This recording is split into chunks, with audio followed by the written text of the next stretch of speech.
For most of us, when we come upon a grieving experience, we haven't been taught even how to grieve, or that there is a way out of grief. There's a way to change the way that we're absolutely grieving.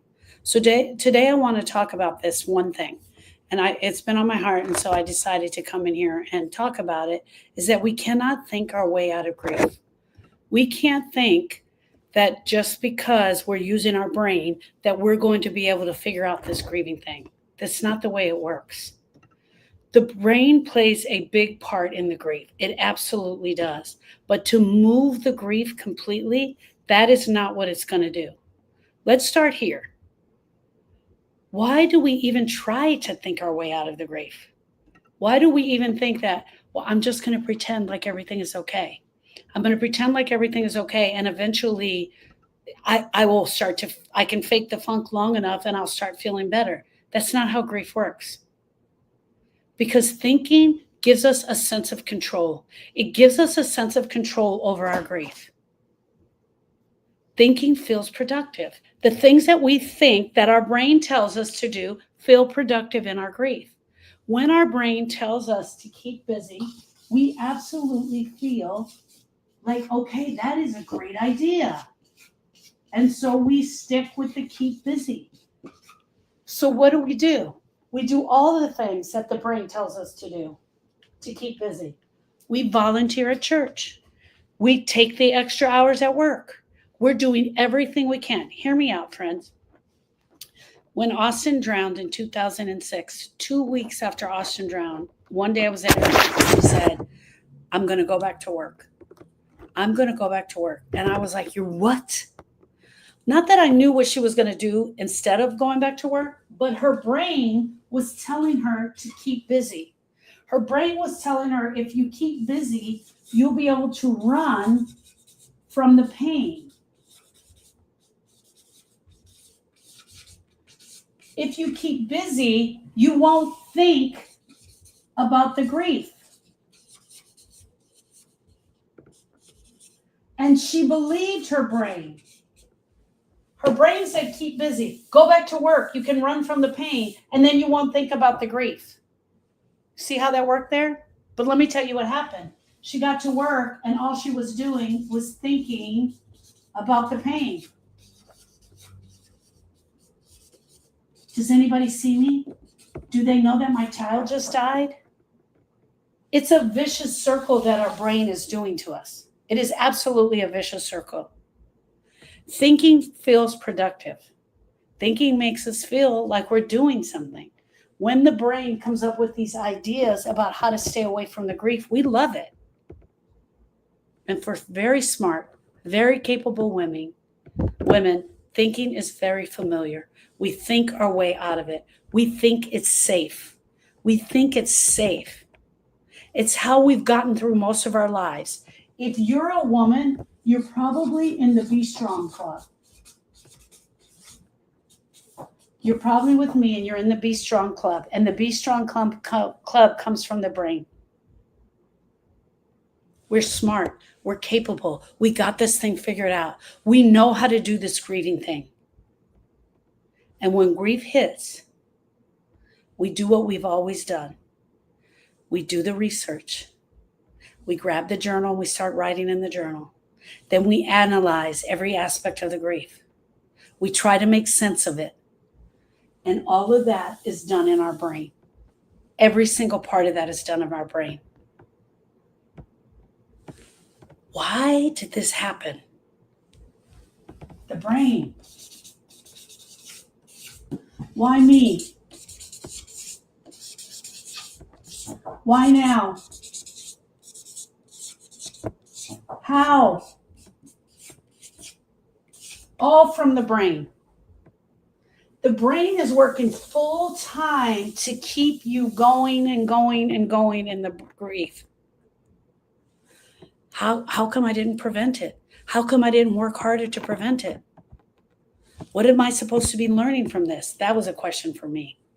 That was a huge question that I asked. What am I supposed to be learning from this? Now, don't get me wrong. Those are all good questions. And you will get the answer to every one of them for you, the answer that you need to every one of them for you.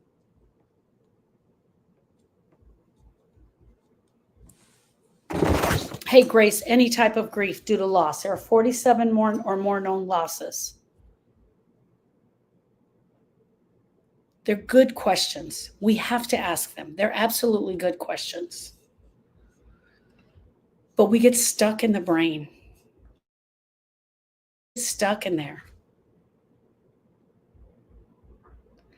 I want to talk today about things that we didn't know we were doing.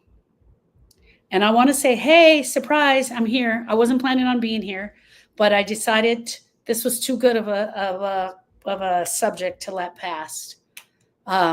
Working with a griever who's really struggling with intellectual thoughts, with staying in intellect. Hey, Angelica, staying in the intellect. It's where so many of us get stuck, and then our mind starts absolutely spinning. Our brain starts spinning on this thing, and we can't figure out why. When we can't figure out the why, when we can't figure out the how, when we can't figure out why the keep busy is not working, why we went back to work and that's not working. That's the brain. That's the intellect. It's doing what it's supposed to do. It is absolutely supposed to spin in that. We get spinning in our minds, hoping if we just try hard enough, if we just go deep enough, if we just stay down here long enough, we'll finally start to feel better. I know I'm going to have a breakthrough soon. I'm going to start feeling better. But here's the deal, friends. Grief doesn't work like that. And I want to take our time today to really break this down all the way. Let's start with the big question. Why are we even using our brain for this job? Why are we using the brain in the first place? Do you guys have any idea why we're using the brain in the first place?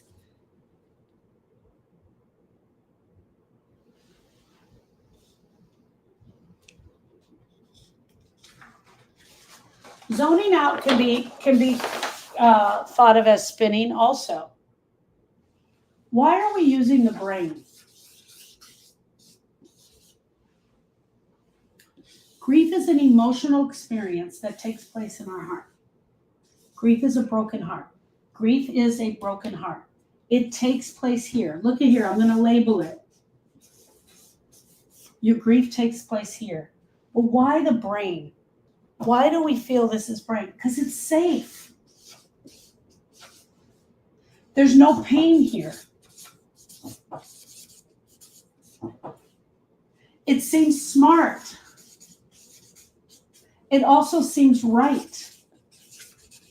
It seems like it has all of the ideas. It makes sense to stay in the brain.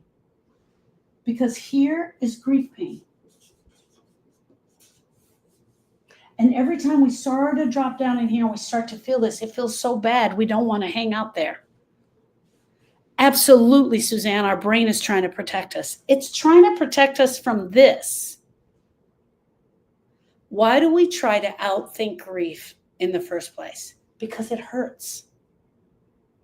We want to outthink it because it hurts. And it all comes back to control. Thinking gives us a false sense of control over our grief. Coming up with ideas gives us a false sense of control. It feels safe, it feels smart, it feels right, and there's no pain there. If I figured this out, I won't have to feel this pain. If I can overthink this grief, the zoning, okay, I'm sorry. Grace is asking me, is that also zoning out? Zoning out is the brain. Zoning out is a protection method. She's saying she's zoning out. Excuse me, guys. Let me just do this real quick. So what's happening, Grace, is you're not going down here. It's exactly what's happening. Every time you are staying in the spin, you're calling it the zone out, but it's actually you staying in the brain in the thoughts. Because this is too hard to feel. So you're doing this. Staring off into space. 100% staring off into space, going through the memories is all what the grievers do. Angelica says, I think we're just trying to feel better. We all want to feel better. But the only way to feel better, Angelica, is right through here, not through here. You've got to drop down here.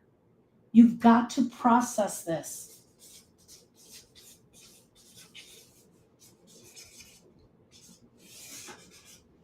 You've got to stay down here and process it all the way through.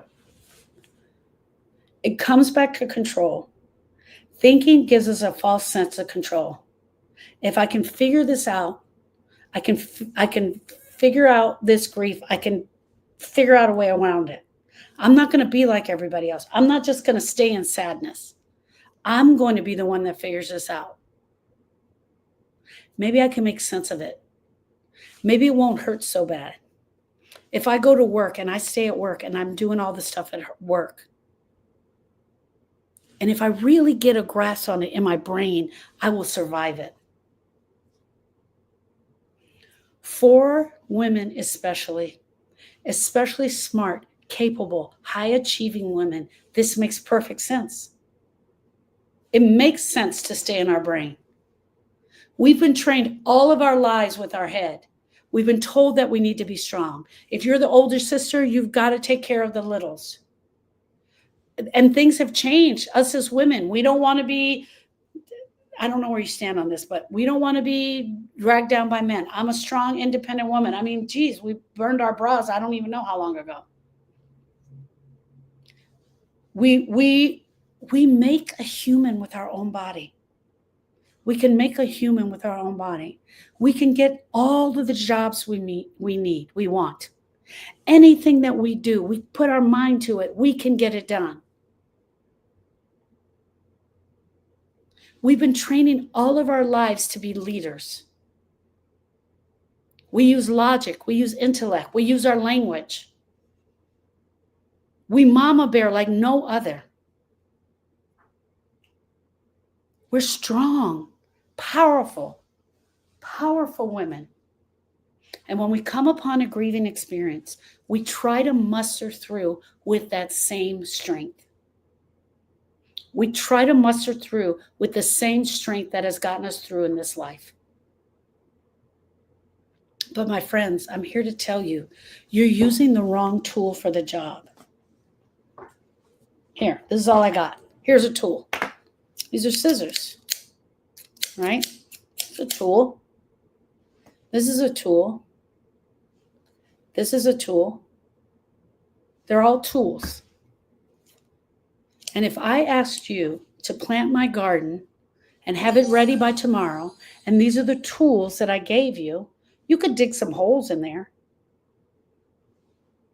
right? These would be the wrong tools for the job. And for most of us, we come upon this grieving experience and we grab every tool that we can find, right? We grab every tool that we can find and we're like, I'm going to use all of this to solve this problem. The wrong tool for the job is the brain. The right tool for the job is the heart. In order for us to heal the pain of brokenness, we've got to go right through the heart. We've got to go right through the heart. And that's why it's so painful. That's why it hurts so much. We're praised for being rational and productive. It's how we got through school. Oh my gosh, she got straight A's. Did you see her? It's how we survive our jobs, how we get our promotions. It's how we do our parenting. It's how we work out our marriages, how we've worked out trauma in our life.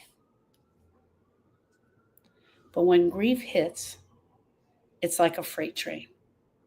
It hits us as hard as possible, and our brain goes back to what it knows. Okay, do the research. Let's plan this out. Let's analyze it. And we start overthinking it.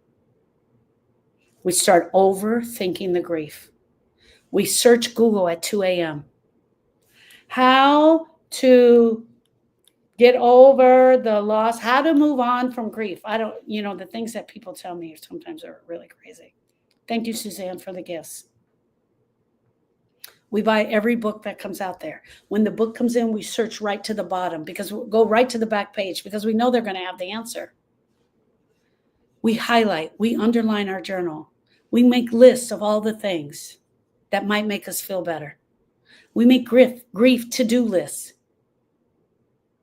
We do it all, friends. And all in an attempt to stay away from here. All in an attempt to stay away from the pain, the sadness, the isolation, the loneliness. We convince ourselves that we can get there through using this tool, the brain. Maybe we'll discover what we missed. Maybe eventually the ache will go away. Let me be clear. Let me be clear. There is nothing wrong with asking questions of your brain. There's nothing wrong. There's nothing wrong with asking questions of God. There's nothing wrong with asking questions of the universe. Nothing, absolutely nothing wrong. Why did this happen? Could I have prevented it? What am I supposed to learn from this? Sometimes what happens in the questions, if you're not getting the answer you're looking for, but you absolutely go after doing the work, the brokenness in your heart, sometimes you find you don't need the answers like you thought. That's what I see a lot. Sometimes the people can't get the answer to the why, but the need for having the answer to the why lessens over time.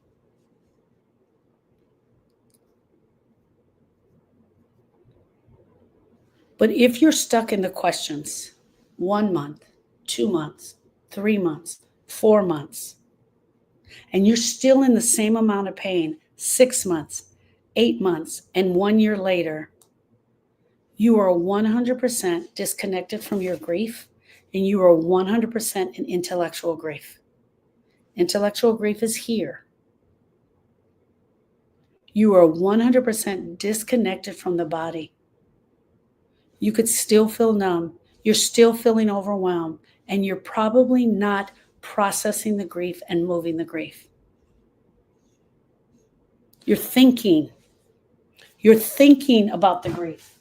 You're all in here thinking about the grief, and that feels a lot safer. Because the truth is, no one has been telling us that grief doesn't live in our thoughts. No one has told us that we can move this grief, yes, with our thoughts, but also with our heart. We've got to drop down into our heart. That grief is in our body. Grief is a full body experience, that it's physical, it's cellular. It can even change the way you breathe. It's tight in your chest. It makes your limbs feel heavy, numb. It throws off your digestion. It throws off your sleep. It jacks with your hormones, which who needs that, right? And yet all this is going on down here, and we're still trying to think our way out of it.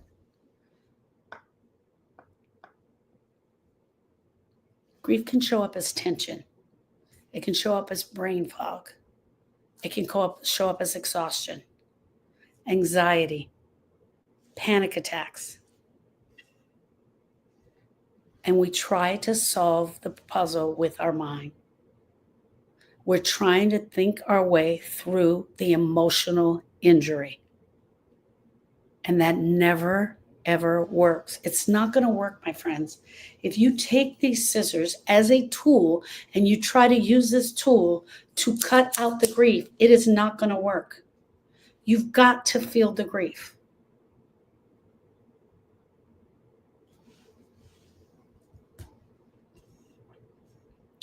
Imagine with me for 1 second that you broke your leg. Imagine with me for 1 second you walked out on the street, and as you were walking off of the curb, you trip, you fall, and you break your leg. Instead of going to the doctor, you do something different. You just start using the good leg. Instead of doing physical therapy, you sit down in your chair with wheels and you use a good leg to push you all over the house. And then the bone is sticking out of that leg. You can see it. You're icing it, which I think is great. You put an ACE bandage on it, which I think is amazing, right? But you're not going to physical therapy. You're not going to go to the doctor. You got your chair that has wheels on it and you're pushing yourself all around your house. You sit down and you think about the break. You think about the break all the time. Man, that was really weird the way I fell off of that curb. And you just keep thinking about the grief. I'm sorry, the break. You know what? I need to write about this. So you get out and you journal about the broken leg. You analyze what caused it. Well, the curb was higher at this point than it was at the lower point. So you're not actually sure how you fell off. Did somebody push you? What happened there? You analyze what happened at that point on the curb. You write essays about it. And then 3 weeks in, you're wondering, why is it still hurting? What could I have done to prevent this? What could I have done differently? Friends, I know I'm exaggerating, and I know that I'm probably getting on your nerves. But listen to me, friends. That's what we do with our grief. We come upon our grieving experience, and our person has died.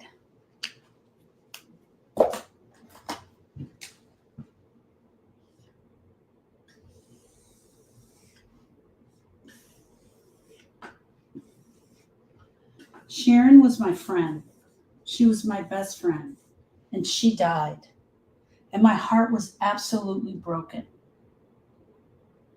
But imagine if Sharon died, my heart was absolutely broken, and I decide to ignore this completely, put it in a box, and I am not going to go there.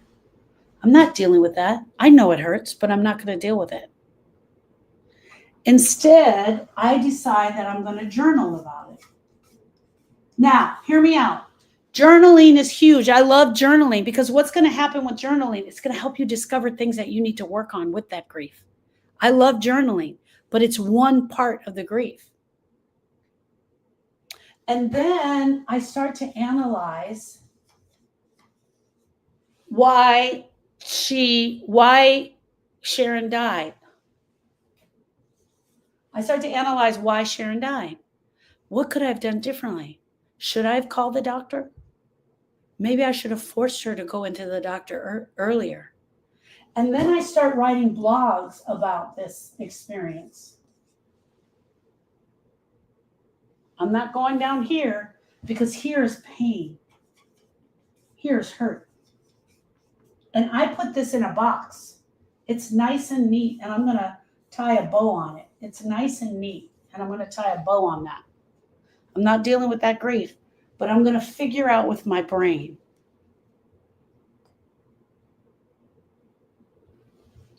We intellectualize our grief. We go into our brain, and we use our brain to solve this problem, which we consider to be a problem. The other thing is this.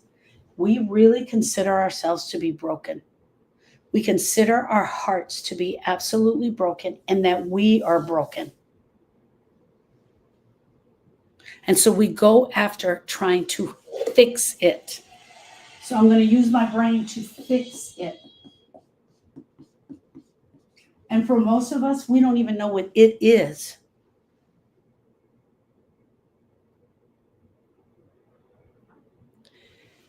There were so many people coming up to me after Austin died, telling me how strong I was.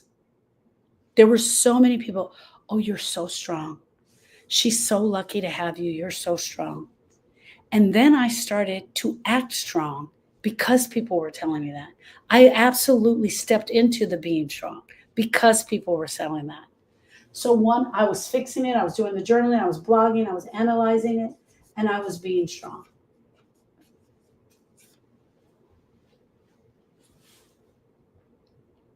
You're doing so good at this. Wow, you're amazing at this grief. But they didn't see me crying in the shower. They didn't see me breaking down because I kept that from everybody. They didn't feel my numbness. I kept that from everybody. The more that people told me to be strong, the more I acted strong because that's what I thought I was supposed to do. They didn't see me irritated. They didn't see me crying. They didn't see me on the nights that I couldn't sleep. My appetite was completely gone. I wasn't enjoying anything. I wasn't hanging out with anybody. I was miserable. And I really wanted to hide it from Lauren and Brittany. They didn't see that I had the feeling like I wanted to disappear in my own skin. Here's the truth about intellectual grief, and I want you guys to understand it. Intellectual grief takes place in our brain, and intellectual grief is safe. It's a safe place to hide. It is the safest place we have. It keeps us from having the feelings of grief, knowing how much we miss him, knowing how much we need him. It keeps us away from the crushing weight of our sorrow. It gives us something to do. The brain is giving us things to do. It's giving us chores to do. It gives us a checklist. It makes us feel like we're still in charge, like we're running the show. When the truth is, the heart is running it the whole time. But it won't bring healing. Only absolutely processing the pain of grief will do that. You've got to go in here and process this grief. It is the only thing that will make a difference. And feeling your grief pain is terrifying. Thinking of the idea of processing your grief pain is terrifying. And I know that it's terrifying because you've never heard this before. You've never heard this before. Suzanne said, your brain encourages you to be a detective. Absolutely. Absolutely, it encourages you to be a detective. Why? Because it wants to solve the case. That's where the why comes from. And we want to solve the case. And the whole time that we're busy solving the case, guess what we're not doing? We're also not down here in our neat little gift grief box.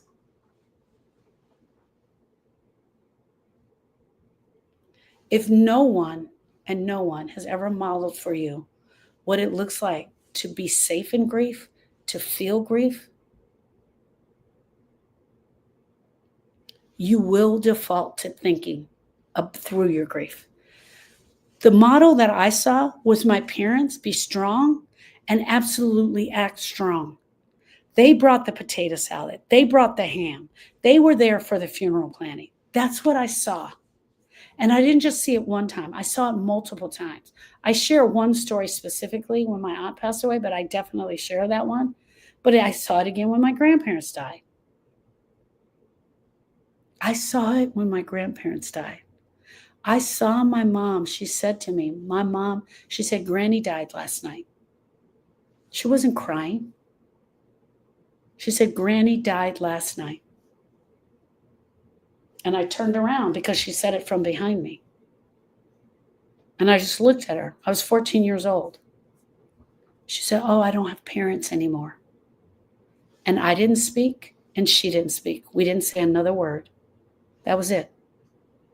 Nobody modeled for me what it was to look like to feel safe inside of grief. She didn't say, this is grief. This is how it feels. This is what it should be like.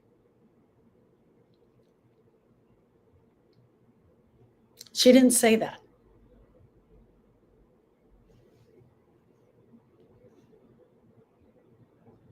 It's not your fault. It's not your fault that no one has taught you to grieve. It's clearly a survivor skill that we've adapted to trying to figure out how to survive in our grief. But surviving is not the same as healing. So how do we move from the brain into the heart and start to do the work? How do we do that? How do we stop thinking so that we can start feeling? First, you need to feel safe.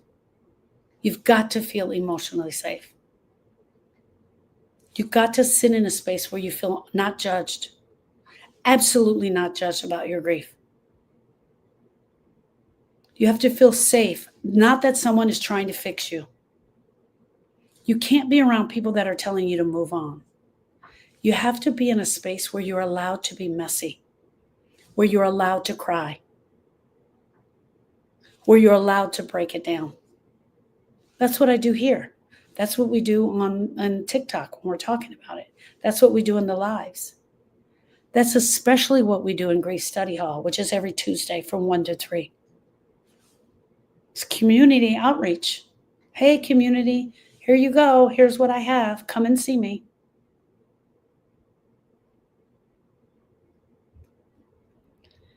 But it is also why I created the Grief Intensive Weekends. I used to do them all the time prior to COVID. But after COVID, I got into doing Zoom. I moved from California to Texas. A lot of things happened. Hey, Crystal. And now here I am. And you know what? I want to tell you guys something. The most amazing thing is when I'm with a griever and I teach them how to give a proper hug. Did you guys know that there is a way to give a proper hug? There's a way to give a proper hug. There's especially a way to give a proper hug to a griever.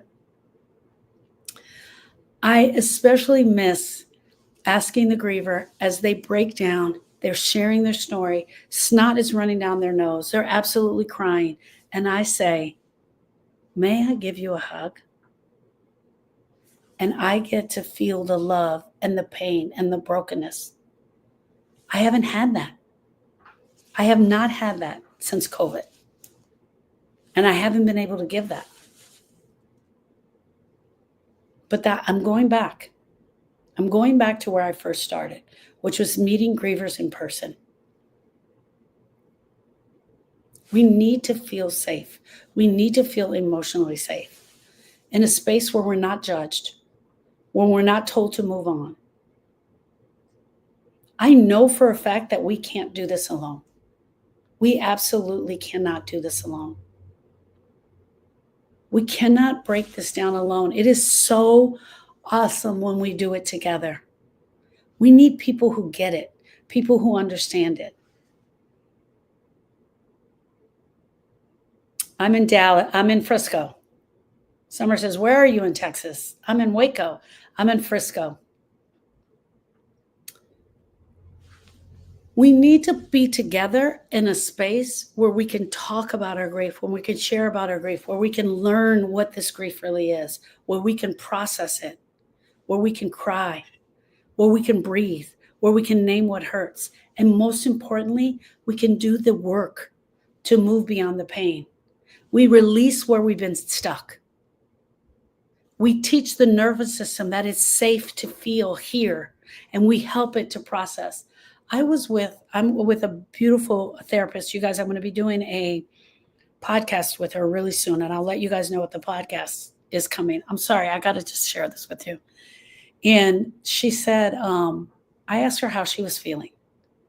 And I said, I have such a hard time. Yeah, we are almost neighbors. I have such a hard time explaining this to grievers. Because she said, the other day I went into my phone.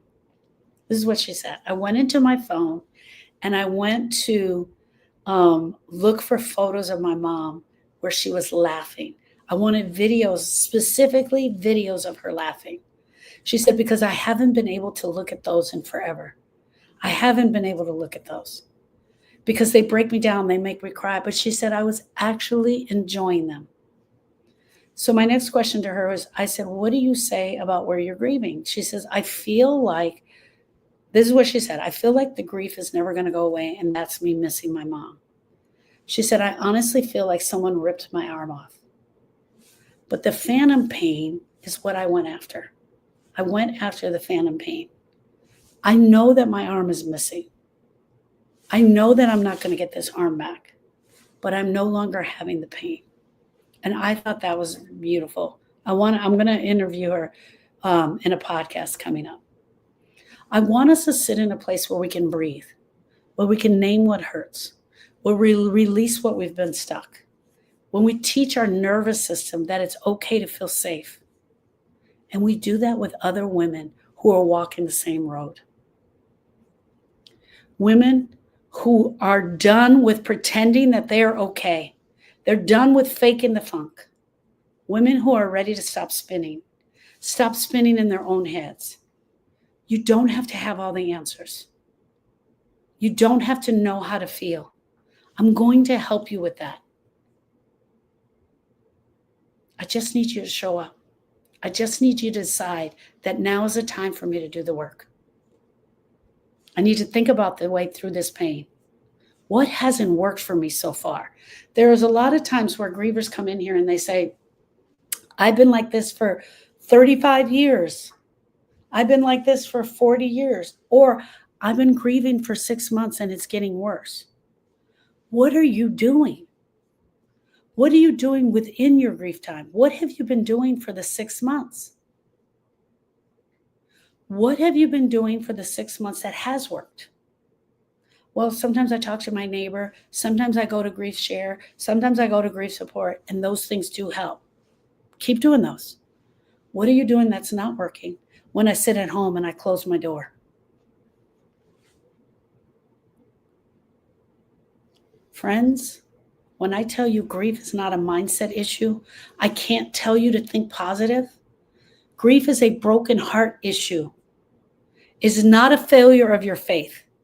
It is not a failure of your intelligence. It is a wound. It is as if you've been stabbed clear through your heart, clear through your soul. These wounds are not going to heal just because you put a Band-Aid on it. Just because I come in here and I put a Band-Aid on my loss and my grief loss with Sharon, just because I put a Band-Aid on it is not going to make that go away. Look at that. We can still see that I'm broken.